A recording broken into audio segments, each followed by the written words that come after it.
So when you build a grotto, again, a grotto means different things to a lot of different people. And most grottos are simply a couple rocks with a tier rock over the top with just a seat behind it. And all it is a small notch out in a gunite shell. When we talk grotto, we build an enclosed cave.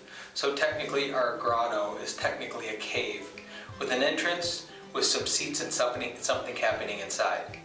But realize we're still in water, so we have to make sure that we're containing the water.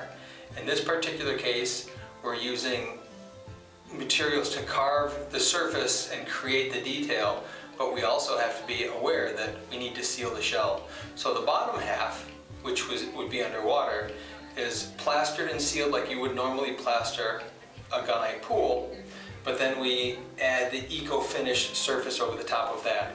And the primary reason for that is it's a lot more comfortable. Looks really nice, but it's also a lot more comfortable. Now, we haven't had water in here yet, so we have a final cleanup before we put water in.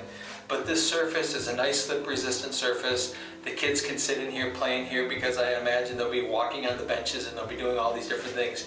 But the surface is really nice, and it's a texture. It feels really good. It's not going to tear up their feet and their knees and their bathing suits and all that type of stuff. And we want this to be a really active environment. So when you come in here, when kids come in here, they can play.